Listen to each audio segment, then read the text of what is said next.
Contato com o nosso programa de diversas maneiras. Os canais para comunicação com Hora H são diversos, exatamente permitindo assim que todas as pessoas possam ou passar informação ou cobrar matérias, assuntos que a gente deve trabalhar aqui no nosso Hora H. Então você pode, primeiro de tudo, fazer contato por telefone enquanto o programa está ao vivo no ar, da 1 às 2 horas da tarde, todos os dias, de segunda a sexta-feira, aqui na TV Comunitária, no canal 15.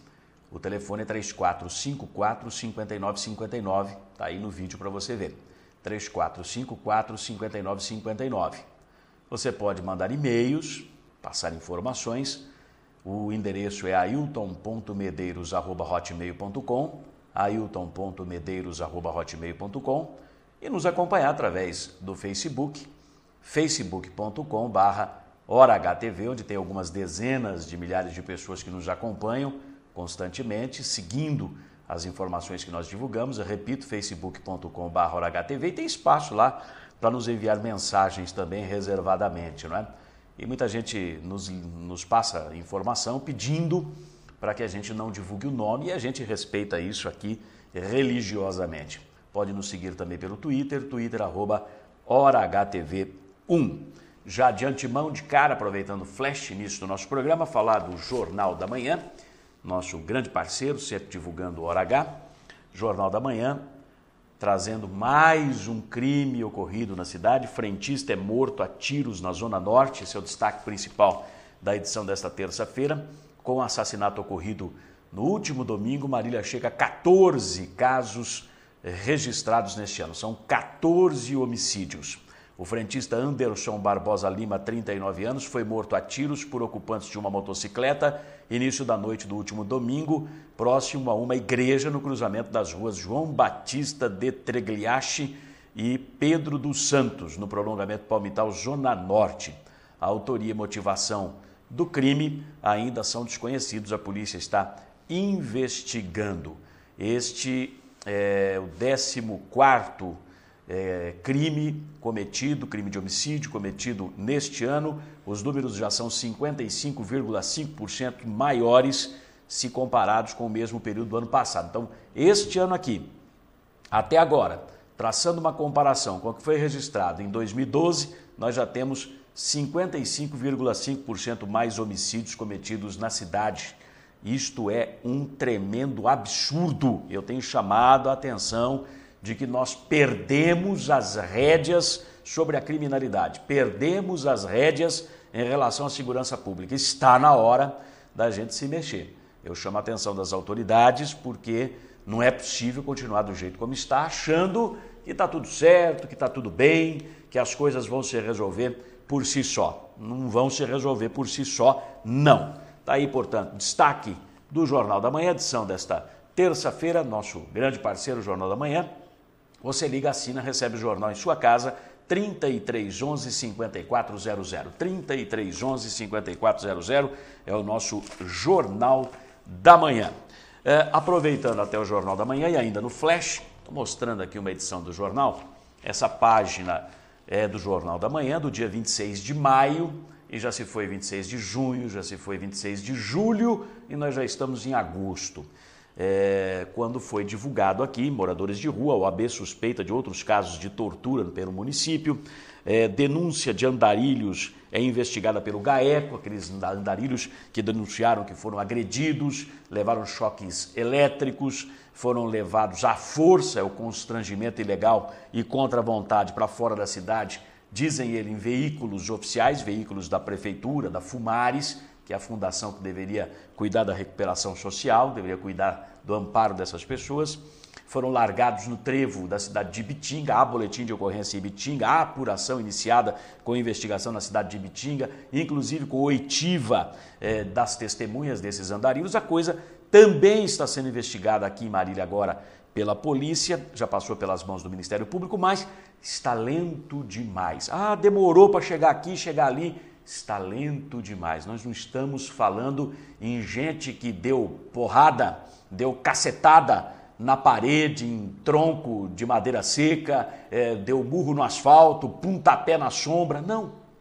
Nós estamos falando de denúncia de seres humanos que teriam sido agredidos. Ah, mas é mentira, ah, mas é verdade. Para isso é que existe o aparelho de investigação instalado na polícia e no próprio Ministério Público, que contra a PEC 37 manteve o poder de investigação. Agora, 70 dias depois, a gente não tem ainda concluída a investigação, então eu puxo a orelha aqui das autoridades e também da própria OAB, que tem a Comissão de Direitos Humanos, que deveria de tempos em tempos estar se explicando para a sociedade que existe exatamente para isso, né? Se um canal não funciona, o outro tem que funcionar. A gente não vê mais, nem a imprensa cobrar isso aí. E é uma pena, porque, repito, estamos falando de seres humanos. Ninguém está falando de pontapé na sombra, de murro na calçada, sabe? Essas coisas desse tipo, da chicotada em muro, nada disso. Estamos falando em bater em seres humanos, desprotegidos e sem nenhuma condição de defesa.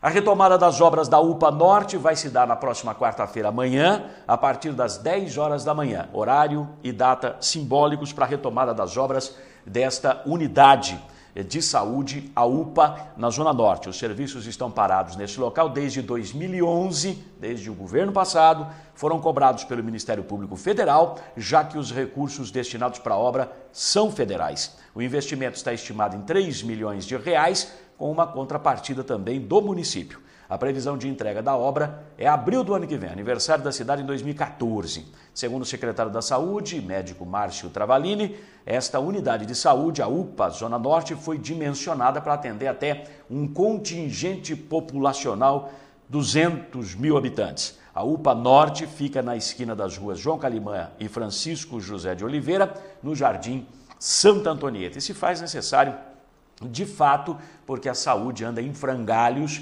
Aliás, repito aqui, não consegui agendar ainda entrevista na Secretaria da Saúde para explicar o caso daquela senhora que nós botamos aqui em entrevista no ar, dona Nilce Faria, que é diabética, aposentada, que precisou ingressar na Justiça para garantir o recebimento dos medicamentos, que são obrigação do Estado e do município, e ela ainda assim está com dificuldade para recolher, para ter os medicamentos que ela utiliza mensalmente. Aliás, ela utiliza diariamente, várias vezes ao dia, e tem que pegar uma cota mensal. Ela deu entrevista, foi uma entrevista emocionada que ela nos concedeu. Já estamos com 10 dias dessa entrevista. Eu não consegui ainda um retorno na Secretaria da Saúde de que vão nos atender para uma entrevista. E tenho passado lá ao menos 2 vezes por semana cobrando a tal da entrevista para explicar por que é que os medicamentos não estão sendo disponibilizados para ela. Até agora ninguém se dignou a dar uma resposta. Será que é assim o tratamento dispensado para a população de Marília? Ou é porque se trata do nosso programa e o pessoal não é muito ligado a gente, hein? Será? Um problema que já era notado nas ruas de todos os bairros e até no centro da cidade se agravou depois daquela tempestade do dia 21 de julho, aquele domingo que caiu até chuva de pedra aqui na cidade. O amontoado de galhadas e entulho aguardando o recolhimento pela prefeitura. A cidade está feia, está suja. Visivelmente, a Secretaria dos Serviços Urbanos não vem dando conta do serviço. Veja as imagens que foram colhidas pela câmera do Hora H em diversos pontos de Marília. Olha aí, ó.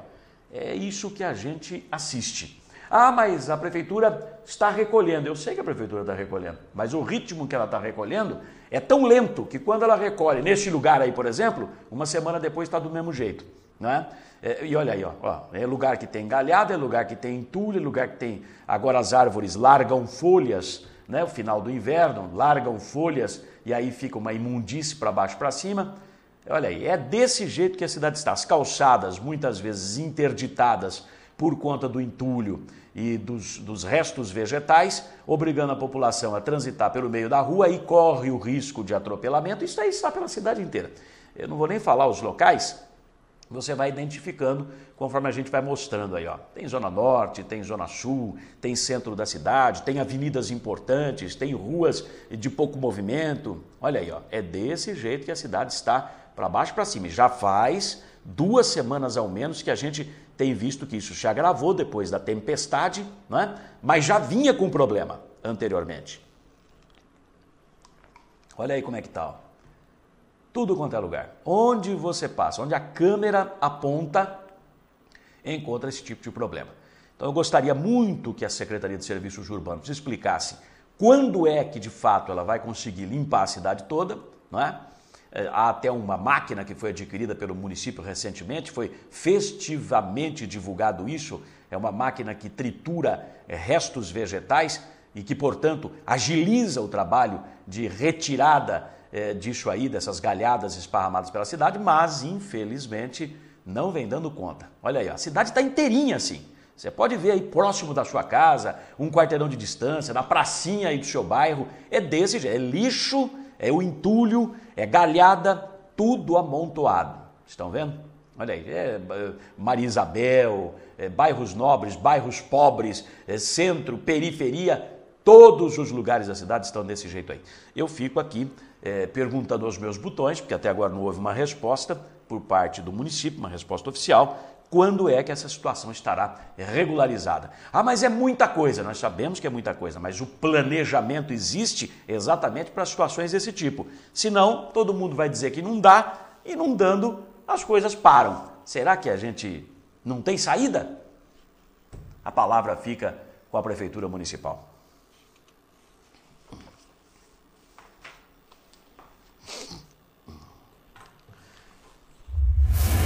Jornalismo com credibilidade. Informação de qualidade. Hora H, com Ailton Medeiros. Para quem exige a verdade dos fatos.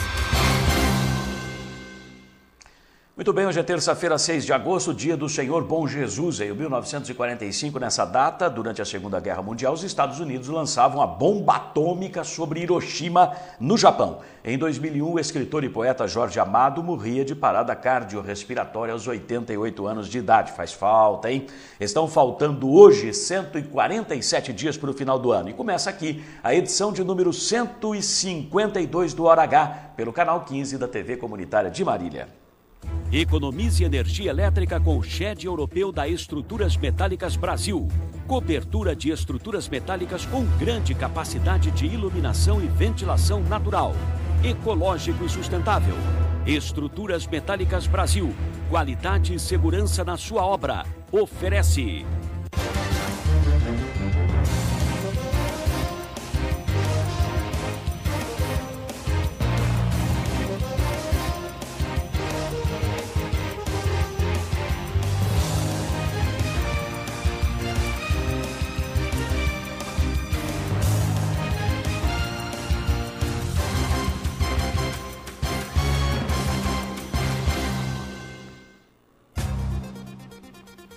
São estes os destaques principais desta edição do Hora H. Motoristas e cobradores. Ministério do Trabalho marca mesa redonda somente para o dia 15. E sindicato decide receber representantes de empresas de ônibus para uma última tentativa de acordo na próxima sexta-feira. Reforma administrativa. Vereador recorre ao Tribunal de Justiça para manter liminar que impede a aplicação daquelas leis que cortaram benefícios e ganhos dos servidores municipais. O entendimento é que a tramitação dos projetos foi irregular. Podia sim. Pareceres de 2 institutos de administração pública apontam que projeto de vereador revogando lei da planta genérica de valores era constitucional. Agora, ele quer que a proposta dele seja submetida à votação na Câmara Municipal. Isso é importante porque ataca a cobrança do IPTU abusivo aqui na cidade. A posse do bispo. Depois de décadas, o novo bispo de Marília recebeu simbolicamente a chave da cidade. Por que isto aconteceu? O prefeito vai explicar já já.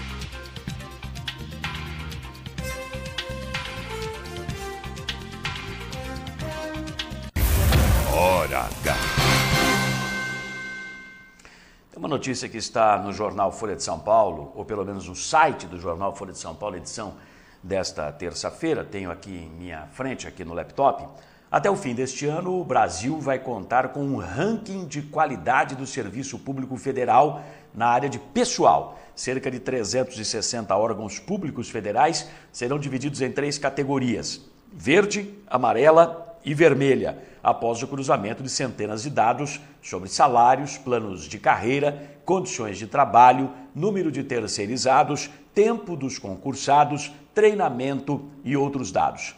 O ranking, que será realizado periodicamente pelo Tribunal de Contas da União, TCU, já começou a ser elaborado e vai contar com informações dos mais de 2 milhões de servidores federais esparramados por todo o país. Segundo o presidente do TCU, ministro Augusto Nardes, o trabalho relativo aos servidores públicos federais vai se basear num bem avaliado programa do TCU, iniciado em 2007. Nesse programa, cada órgão público passa por uma avaliação relativa à forma como utiliza a tecnologia da informação. Os órgãos recebem uma nota que os colocam em um dos 3 estágios: aprimorado, que é o verde, intermediário, que é o amarelo, e inicial, que é o vermelho. Os dados apontam que em 2010 apenas 5% dos órgãos públicos estavam na situação verde, ou seja, aprimorado, 38% na amarela, intermediário, e 57%, a maioria, portanto, na vermelha, que é a inicial. A exposição das deficiências nesse setor dos órgãos públicos federais fez com que em 2 anos a situação já mudasse. Seria bom implantar isso aqui também nos estados e futuramente nos próprios municípios. Tudo que a gente precisa é avaliar para escancarar e, quem sabe, encontrar soluções.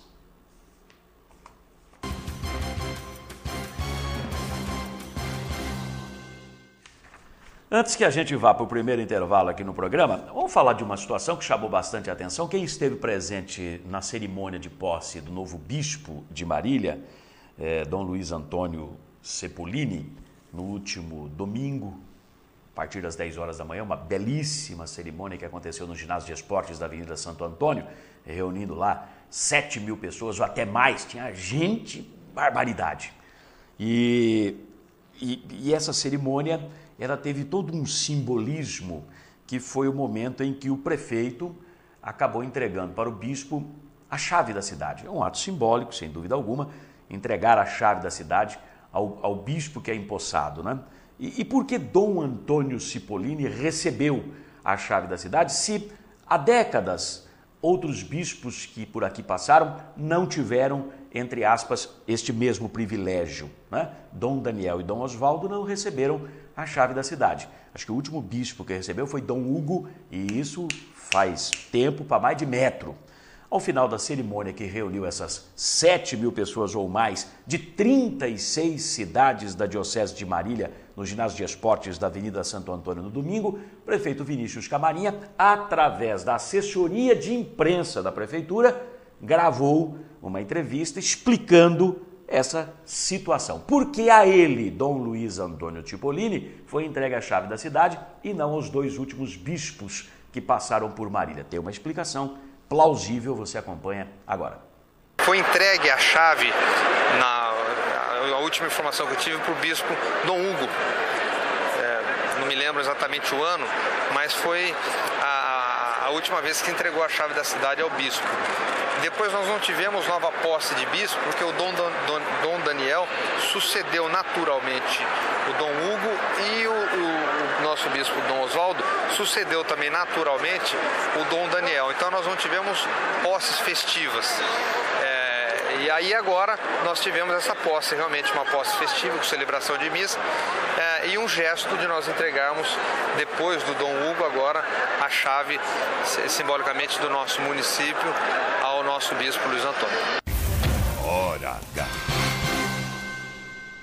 Então, cerimônia de posse, né, festiva, como houve no domingo, apenas com este bispo. Agora, o último foi Dom Hugo, no meio do mandato de um e de outro, nós tivemos 2 outros bispos, Dom Daniel e Dom Oswaldo Giuntini, que estes não tiveram esse cerimonial, foram posses naturais, e aí eles não tiveram o recebimento simbólico da chave da cidade. Muita gente perguntou, passou mensagem inclusive aqui para o Hora H, fazendo esse questionamento. Está aí então a explicação vinda do próprio prefeito. Nós vamos a um breve intervalo, voltamos daqui a pouquinho com muitas notícias importantes para você e vamos começar falando de motoristas e cobradores. Parece que está chegando ao final toda aquela via sacra feita pelo sindicato que representa a categoria de trabalhadores do transporte urbano aqui na cidade, exatamente em busca de finalizar a campanha salarial de 2013, o dissídio coletivo da categoria. Já já os detalhes.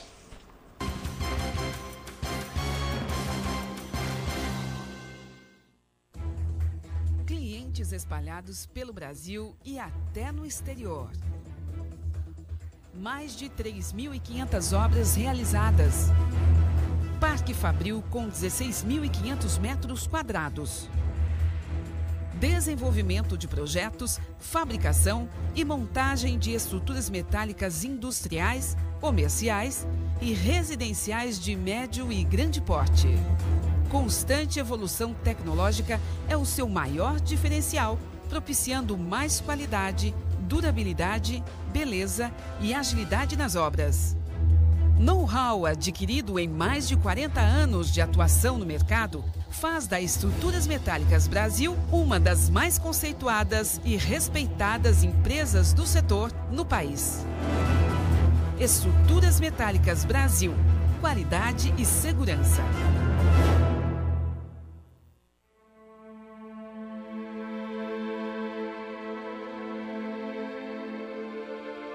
Posso salvar vidas, sou doador de sangue, né? A necessidade é da população pelo sangue.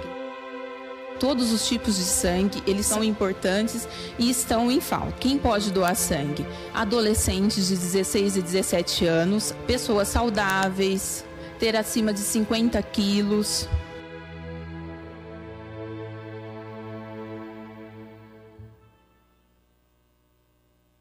Sindicato dos Trabalhadores em Transportes Rodoviários e Urbanos de Marília e Região.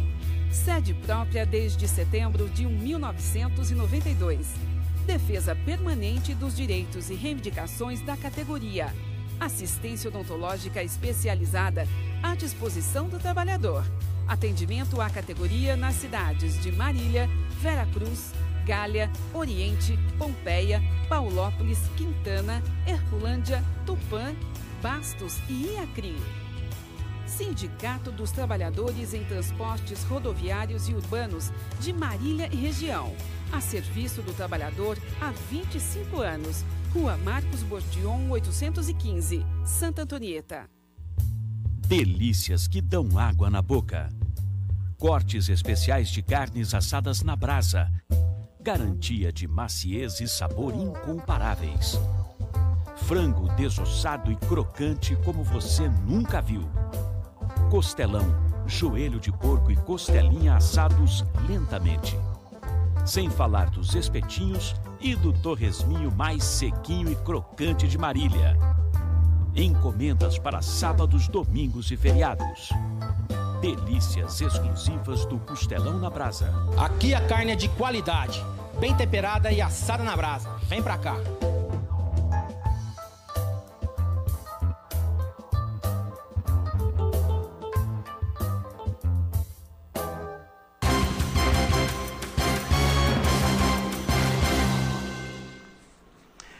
Muito bem, vamos falar então dos motoristas e cobradores, porque virou novela. Da mesma forma como virou novela a negociação do dissídio coletivo dos servidores públicos municipais aqui de Marília, a coisa está na justiça, a prefeitura não se digna a chamar a categoria ou os seus representantes através de sindicatos e associações para negociar, não teve aumento real, não teve nenhum benefício a mais, muito pelo contrário, teve corte de benefício e de ganho por parte de algumas categorias do serviço público com aquelas leis da reforma administrativa. E nem o INPC, que é a reposição inflacionária do período, foi concedido e é constitucional, é de lei, é obrigatório, nem isso foi concedido pela Prefeitura de Marília. Eu nunca vi isso na história, com toda sinceridade, mas Marília é a terra do absurdo, aqui é tudo do avesso. aqui acontece o inimaginável, está acontecendo isso com os servidores. E a mesma lenga-lenga dos servidores se estende para outra categoria, que é a dos motoristas e cobradores das empresas de ônibus do transporte urbano aqui em Marília. Não teve ainda acordo, a data base é 1º de maio, mas agora já tem a mesa redonda entre patrões e o sindicato da categoria, marcada no Ministério do Trabalho. Ela finalmente foi agendada, essa mesa redonda, mas ela ocorrerá, foi decepcionante a data, ela ocorrerá depois daquele dia, daquela data proposta pelas empresas para uma última tentativa de acordo na campanha salarial deste ano. Se 9 de agosto já era longe demais e foi a data proposta para a última reunião na tentativa de um acordo pelas empresas de ônibus, imagine 15 de agosto, que foi a data agendada para a mesa redonda no Ministério do Trabalho. Ou seja, se algo já era ruim, conseguiu ficar ainda pior. O que tem de bom nessa história toda é que, como dia 15 é depois do dia 9, haverá uma tentativa, uma última tentativa de um acordo com os patrões, sem a intervenção, sem a interferência do Ministério do Trabalho, essa necessidade da interferência do Ministério do Trabalho. Tomara que cheguem a bom termo. O presidente do Sindicato dos Motoristas, Moacir Baltzeira, confirmou o agendamento oficial da mesa redonda no Ministério do Trabalho de Marília pelo senhor Aldemir Estevão da Silva, que é chefe do setor de Relações do Trabalho da Gerência Regional do Trabalho aqui de Marília. 15 de agosto, a partir das 9h30 da manhã. É isso mesmo, senhor Moacir Baltzeira? Está marcado para o dia 15 do 8, agora às 9h30, a mesa redonda no Ministério do Trabalho com as duas empresas de Marília. Grande Bauru e Cidade Sorriso. Grande Bauru e Cidade Sorriso. Muito bem, agora o dia 15 é depois do dia 9, obviamente. E as duas empresas haviam pedido uma nova rodada de negociação com o sindicato no dia 9. Acontece essa rodada de negociação?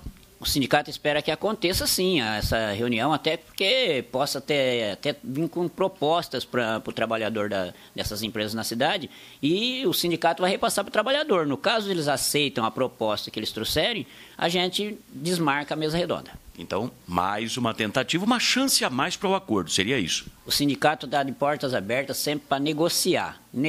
Tenta negociar até a última gota de suor que estiver acontecendo dentro do sindicato. Caso isso não aconteça, aí o Ministério do Trabalho aqui vai agir por conta. Permanece o alerta de greve por enquanto? Com certeza ainda estamos em alerta de greve e vamos aguardar até dia 9 para ver a proposta dos empresários.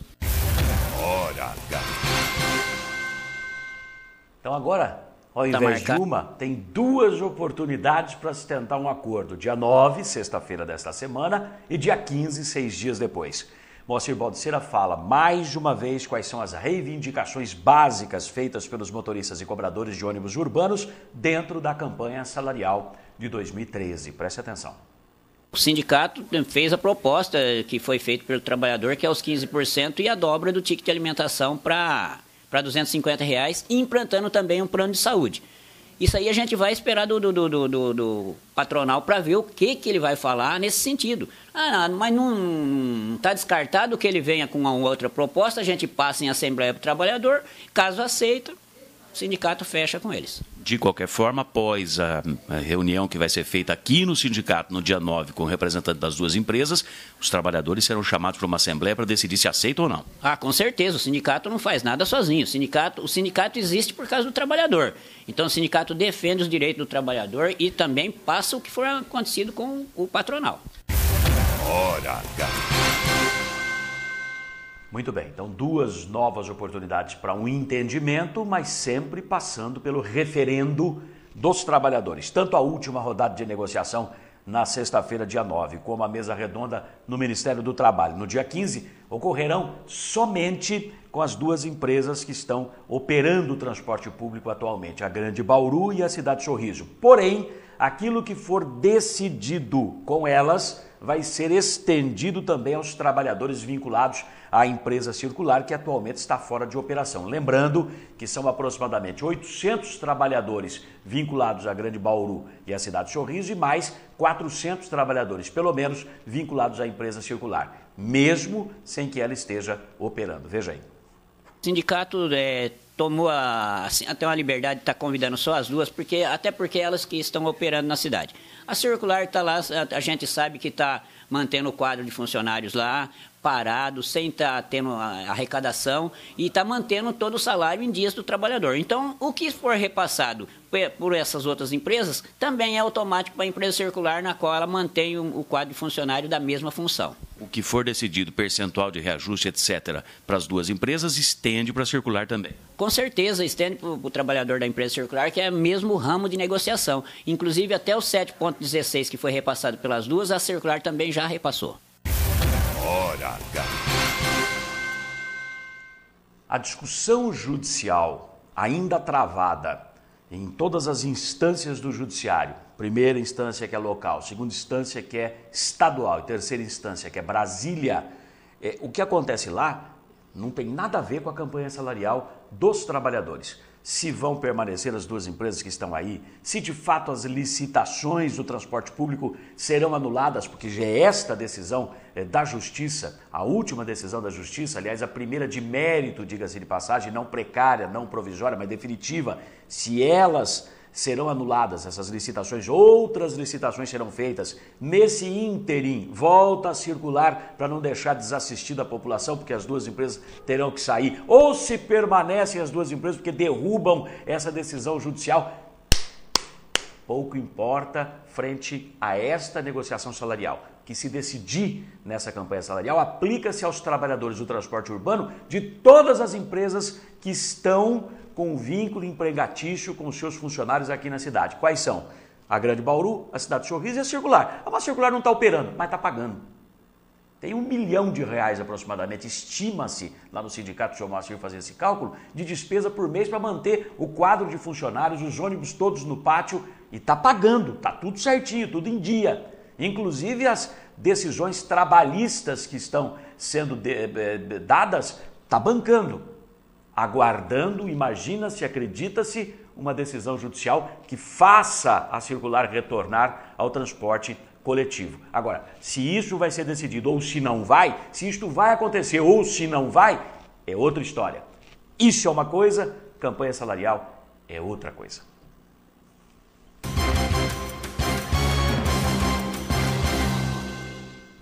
Quero chamar a atenção dos senhores para um crime bárbaro e que está saltando aos olhos no noticiário que a gente vê, a gente assistiu pela televisão, a gente tem lido nos jornais, os sites de informação no país inteiro estão trazendo a notícia. Peço até para colocar a fotografia aí do policial, da esposa, do filho. Olha aí a fotografia. Essa foto aí está nos principais jornais.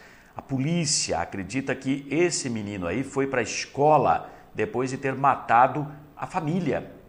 O pai de um colega de escola desse estudante aí, o Marcelo Eduardo Bovo Pesseguini, 12 anos de idade, contou para a polícia, o pai de um colega de escola dele, contou para a polícia que deu carona no dia 5, ontem, segunda-feira, para esse menino após ele frequentar as aulas no Colégio Estela Rodrigues, na Zona Norte de São Paulo.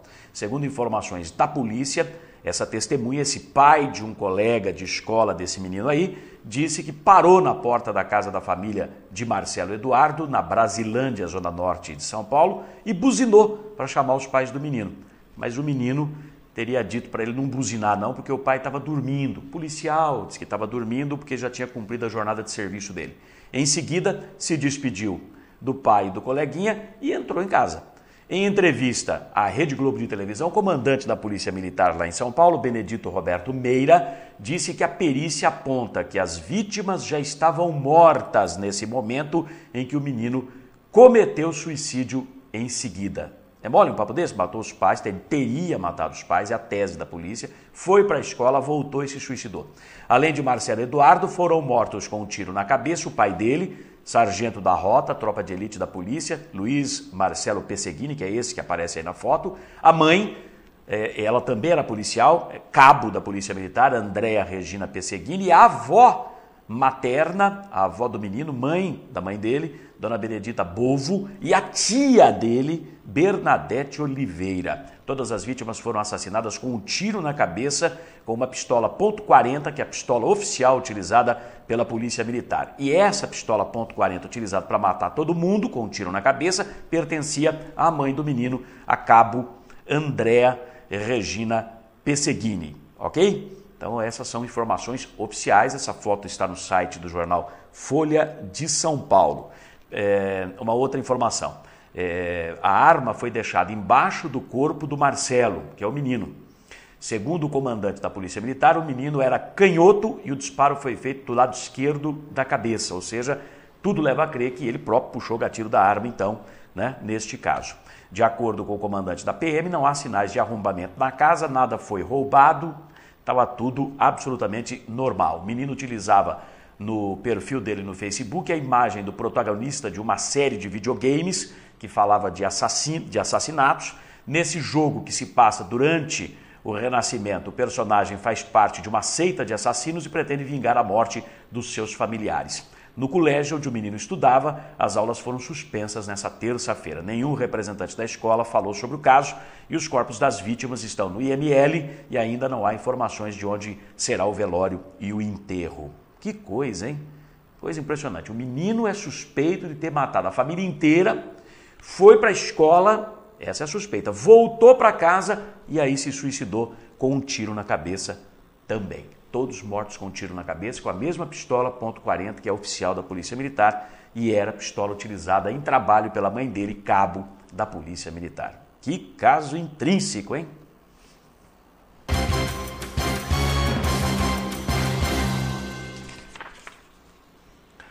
Muito bem, vamos falar agora de reforma administrativa. Então, os senhores servidores municipais que estavam cabisbaixos podem ter aí um lampejo de expectativa de que algo possa mudar futuramente.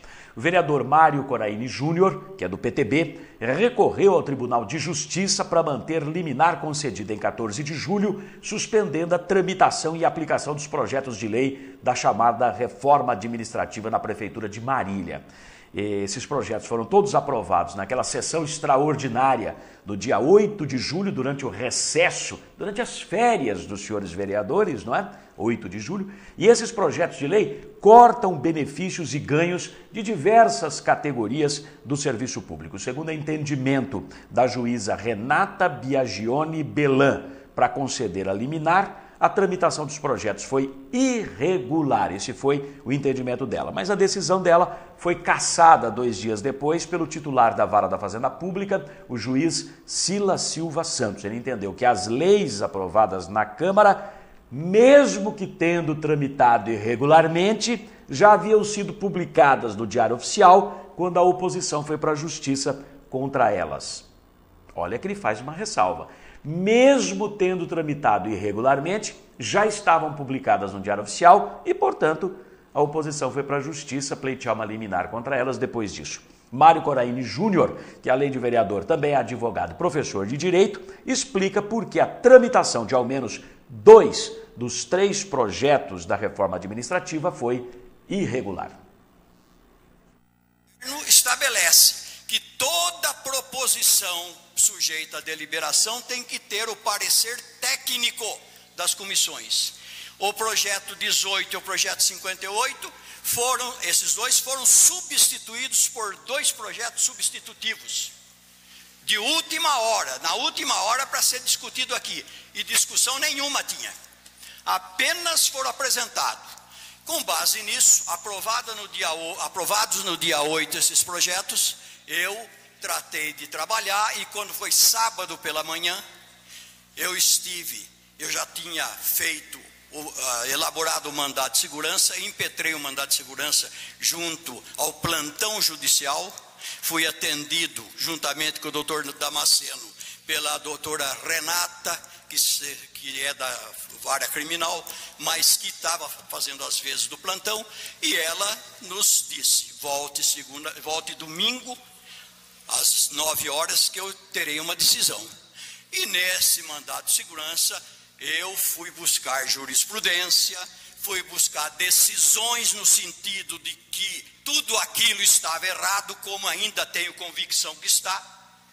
E quando chega no domingo, às 10 horas da manhã, tivemos a decisão da concessão da medida liminar para anular essa sessão, porque nós, vereadores, temos direito a votar projetos que estejam em condições de ser votado.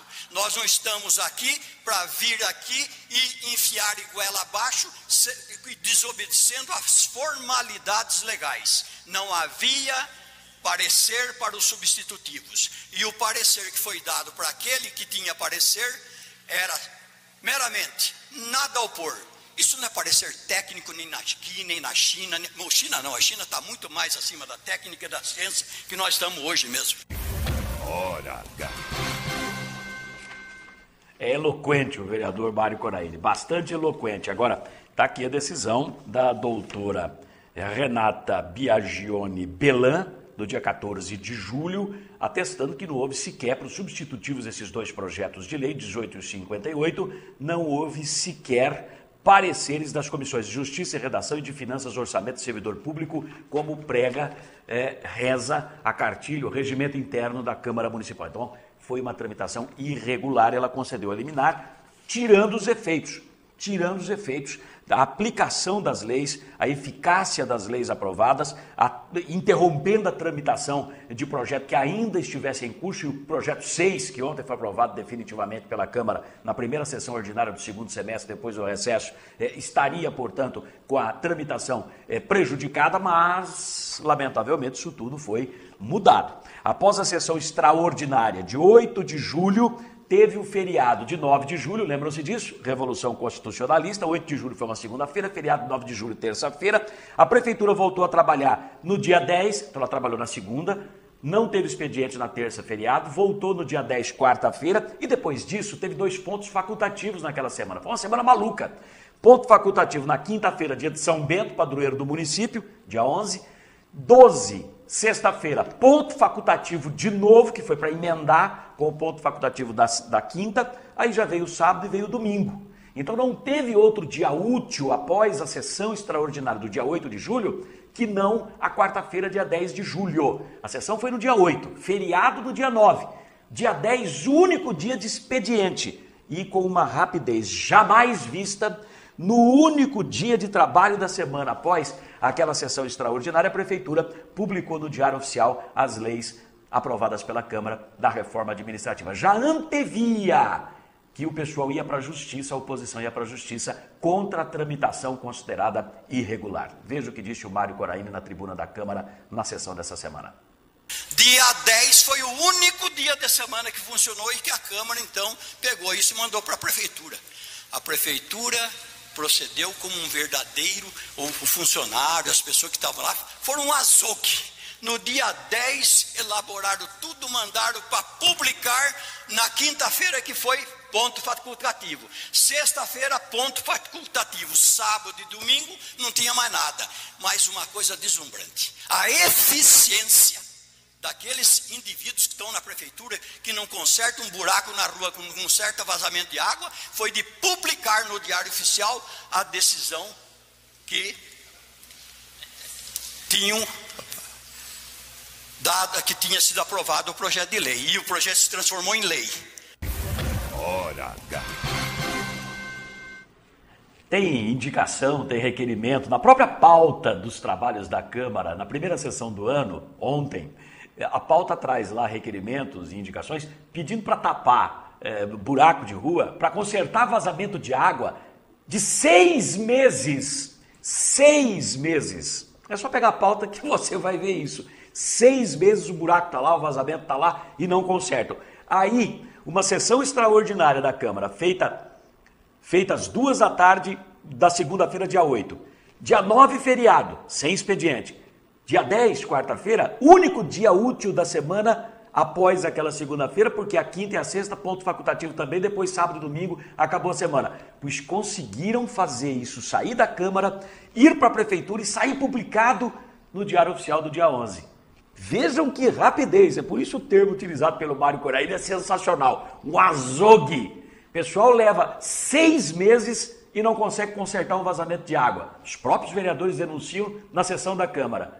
Pois a rapidez com que eles publicaram esse negócio aqui, sabendo que a tramitação dos projetos foi irregular, eles tinham conhecimento disso, obviamente que sim, porque ninguém é trouxa, faz cara de trouxa, anda que nem trouxa, às vezes tem jeitão de trouxa, mas de trouxa não tem nada, trouxa somos nós enganados por eles. Eles conseguiram nesse lapso de tempo publicar as leis. Publicadas as leis aprovadas na Câmara, aí, meu amigo, isso foi determinante para a decisão judicial que cassou a liminar contra a eficácia delas. Uma decisão tomada no dia 14, que foi esta aqui, concedendo a liminar, no plantão judiciário, foi derrubada por esta outra, assinada pelo juiz da Vara da Fazenda Pública, Dr. Silas Silva Santos, 2 dias depois, dia 16. Então, liminar, suspendendo tudo, porque houve irregularidade na tramitação, apontado pela Justiça. No dia 14, um domingo, plantão judiciário, dia 16, terça-feira, já estava tudo derrubado. Só que o doutor Silas faz uma ressalva. O Mário Coraini vai falar a respeito. Para surpresa nossa, na segunda-feira, todos os feriados, na segunda-feira, no dia seguinte, em que a juíza deu a decisão, o juiz da Vara da Fazenda, doutor Silas, que eu respeito, porque demonstrou anteriormente trabalho de uma eficiência e deu decisões primorosas, mostrando uma dedicação ao seu mistério, ele simplesmente deliberou. Em que pese decisões em contrário, sou de opinião. Meu Deus do céu, uma decisão dada no domingo, na segunda-feira ele lê todo aquele calhamaço de 14 laudas que eu fiz com toda a jurisprudência e diz, em que pese decisão em contrária, sou de opinião de que, uma vez publicada a lei, não cabe mais mandado de segurança. Em que pese opiniões em contrário, ele falou, ele confessou. Só o fato dele ter dito no preâmbulo, em que pese decisões em contrário, já era motivo para ele ter sentado e pensado um pouquinho mais. Hora H. O doutor Silas escreve assim: com a devida vênia aos que pensam de modo diverso, tenho entendido que o mandado de segurança não serve para discutir vícios em processo legislativo já extinto. Ou seja, uma vez aprovada, sancionada, promulgada e publicada a lei, apesar de ter sido em tempo rápido, um azogue, não existe mais a possibilidade de juízo de primeira instância, ainda que por via reflexa, já teve uma decisão, for atrás de outra, invalidar a lei já existente. Contra a lei só cabem os remédios específicos previstos no ordenamento, mas não o mandado de segurança impetrado por parlamentar. E ele fala que o mandado de segurança seria repressivo nesse caso e não o preventivo como eles entraram. É o que diz aqui o doutor Silas, mas faz aquela consideração que o Mário Coraini observou.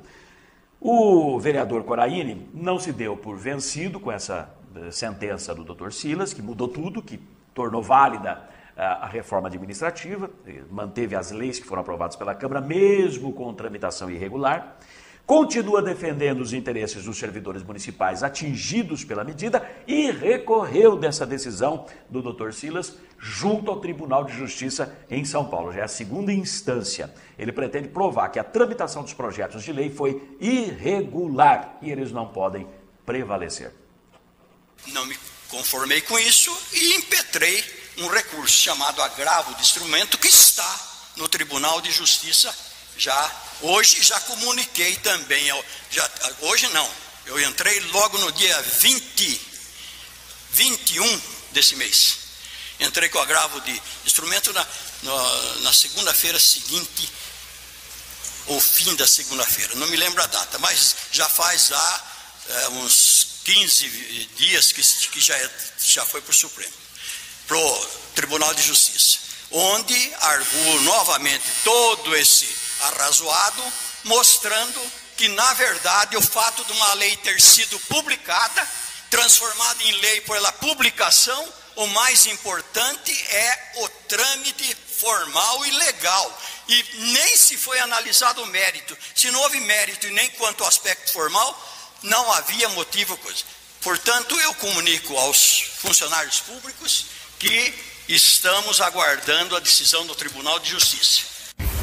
Ora, eu vou falar um negócio para os senhores. O servidor público municipal aqui em Marília está lascado. Ele está na mão do Tribunal de Justiça em tudo. Negociação da campanha salarial, até para receber o INPC, que é obrigatório o pagamento por lei, é constitucional. Além da Constituição fazer essa previsão, ainda tem uma lei municipal, que é a Lei Complementar número 11 de 1991, lei esta que estabelece o pagamento do INPC, é o gatilho, o disparo da reposição inflacionária a cada ano. Mesmo com tudo isso previsto em lei, a prefeitura não concedeu. O sindicato foi para a justiça, perdeu em primeira instância, mesmo a Constituição prevendo, mesmo tendo lei municipal referendando aquilo que está na Constituição, não deu. Aí eles recorreram para o Tribunal de Justiça. O sindicato recorreu lá para São Paulo, está andando, para ver se consegue repor a inflação, porque ela já comeu essa parte do salário, 7,22% no salário dos servidores, né? Outras cláusulas, aumento real, benefícios de cláusulas sociais, nada negociado, zero. Então o servidor está lascado. Salário, dissídio, campanha salarial, tudo parado nas mãos do Tribunal de Justiça de São Paulo. Agora essa questão das leis da reforma administrativa, que, se por um lado a prefeitura não concedeu nada, nem a correção da inflação, ainda tirou dos servidores com essas leis que foram aprovadas. Cortou benefícios, né? A questão da dobra e outras, as FGs e outras questões mais, tudo previsto nessas leis. Então corta benefícios, corta ganhos de diversas categorias dos servidores. Isso tudo também agora mandado para o Tribunal de Justiça. Então, coitado do servidor, daqui a pouco, para comer, ele vai depender de uma decisão do Tribunal de Justiça. Judicializou tudo nessa questão. É uma pena, é uma pena. Lamentavelmente, a gente vê, de um lado, o servidor, de outro lado, um governo que, pelo jeito, está de mal do servidor público municipal.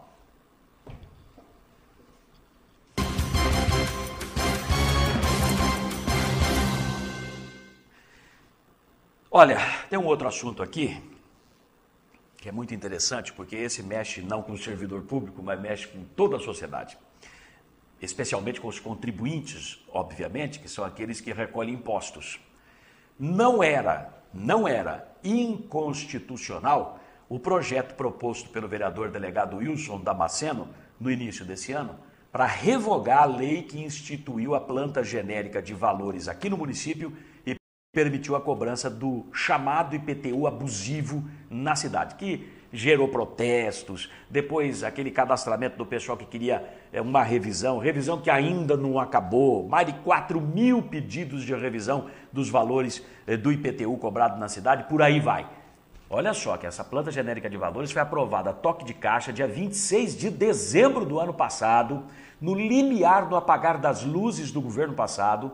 Dizem até que houve um acordo do governo passado com o atual governo para se fazer a aprovação disso, para aumentar a arrecadação com o IPTU nos cofres da prefeitura nessa atual gestão. Fala-se aí numa arrecadação a mais de até 40 milhões de reais por conta disso. Seja como for, aquele bafafá, aquela confusão, aquele furdúncio todo gerou um projeto do vereador Wilson Damasceno no início desse ano, revogando aqueles atos, revogando a planta genérica de valores, a lei que instituiu a planta genérica de valores e que permitiu a cobrança do IPTU abusivo. Mas a assessoria jurídica da Câmara Municipal, quando pegou o projeto dele, só fez assim com o dedão, ó. Isso é inconstitucional. O vereador não pode versar sobre esse tipo de matéria. Porém, não conformado com isto, o doutor Damasceno pediu regimentalmente, isso faz parte do regimento interno da Câmara, consultas a 2 institutos de administração municipal. O IBAM, Instituto Brasileiro de Administração Municipal, a sede é no Rio de Janeiro, e o CEPAM, Centro de Estudos e Pesquisas de Administração Municipal, muito recorrido pelas prefeituras, é da Fundação Prefeito Faria Lima, lá em São Paulo. Então, os 2 institutos, ele pediu pareceres, segundo os novos pareceres, eu tenho cópias deles aqui em mãos, esse primeiro aqui é do IBAN, esse último aqui é do CEPAM, ok? Os dois pareceres novos, solicitados oficialmente, entendem que leis que versam sobre matéria tributária, e é o caso do IPTU, IPTU é tributo, podem ser propostas tanto pelo Poder Executivo, ou seja, pelo prefeito, como pelo Poder Legislativo, ou seja, por qualquer dos membros da Câmara. O vereador Damasceno disse ao Hora H que espera agora, finalmente, a inclusão do projeto dele na ordem do dia para votação pelos vereadores. Eu propus o encaminhamento de duas consultas, uma a São Paulo, que é o CEPAM, e outra ao Rio de Janeiro, que é o IBAN. São órgãos de assessoramento da administração, tanto legislativo quanto poder executivo, e me curvaria qualquer que fosse, né, como representante e como pessoa do ramo do direito, me curvaria, lógico, havendo um posicionamento contrário, depois mais pelo menos um posicionamento contrário, ou os dois posicionamentos contrários, acompanhando da assessoria jurídica aqui da Câmara Municipal, eu me curvaria tranquilamente, sem nenhuma preocupação, embora vou continuar protestando por essa cobrança abusiva que está sendo imposta a muitas pessoas aqui da nossa cidade, muitos contribuintes. Agora, ao contrário, veio favorável. Os dois pareceres vieram no sentido de que de competência concorrente, tanto o prefeito quanto o vereador propor um projeto de lei, apresentar um projeto de lei em matéria tributária, que é o caso. Então agora, minha expectativa é que seja incluído o projeto na ordem do dia e nas próximas sessões ordinárias pela presidência da Casa. Hora H. Está aguardando a votação. É claro que não vão revogar a planta genérica de valores. Ela deu mais dinheiro para os cofres públicos, arrecadou mais, a sanha arrecadatória ela foi contemplada, não é? Parece-me até que houve um acordo político para isso. A maioria dos vereadores à Câmara está nas mãos do senhor prefeito, comunga dos mesmos pensamentos do senhor prefeito, então, desculpe, não vão revogar, mas pelo menos que submeta à votação, que a população possa acompanhar e ver nos olhos de cada um dos vereadores quem é que está do lado da população e quem não. O Damasceno recorda que tão logo o projeto dele chegou à Câmara para revogar a lei da planta genérica de valores e derrubar o IPTU abusivo, a assessoria jurídica foi contrária. Veja as explicações dele. A partir do momento que apresentei o projeto, a assessoria jurídica aqui da Câmara Municipal deu um parecer contrário ao projeto, dizendo que este vereador estava interferindo em matéria orçamentária, que não é o caso. O que nós estamos querendo é legislar em matéria tributária. Por isso, não concordei com o parecer aqui da assessoria jurídica, contrário à minha proposta de revogação da planta genérica. Não é o orçamento, para você ter uma ideia, que a população que assiste tem uma ideia, o orçamento do município de Marília 2013 foi aprovado antes da lei que instituiu a planta genérica. Portanto, na planta genérica não tinha a previsão orçamentária que veio depois agora esse recurso a mais no cofre do município. Veio em termos, porque há muitos recursos ainda, e eu tive a oportunidade de ver na Secretaria de Planejamento a enormidade a pilha de recursos que estão lá para ser deferido ou não. Hora H. O nosso tempo já se esvaiu, mas eu vou voltar a esse assunto, mas veja só, os dois pareceres, o do IBAN, Instituto Brasileiro de Administração Municipal, é muito conciso.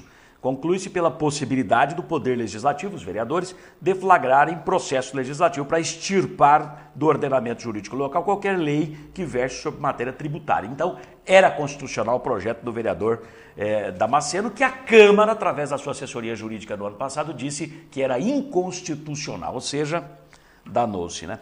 Já a Fundação Prefeito Faria Lima, através do CEPAM, é mais extenso. Conclui que era constitucional o projeto número 4/2013 do vereador Damasceno e vai mais adiante, dizendo que a revogação da planta genérica de valores abre caminho para que maior número de contribuintes possa contestar o lançamento do imposto imobiliário. Ou seja, mais gente vai dizer, opa, peraí, o meu imposto estava errado. Gente, é direito do cidadão, é direito. Aqui está muito claro, são 2 pareceres de relevância. O que é que a Câmara vai fazer agora? Continuar entendendo que isso aqui não existe? Senhor presidente Nardi, que atitude tomar? Vamos botar em votação o projeto do Damasceno? E a população vai para a Câmara para pressionar, para olhar olho no olho os senhores vereadores? E os vereadores vão continuar simplesmente sendo marionetes nas mãos do senhor prefeito municipal, fazendo tudo que ele quer? Tchau.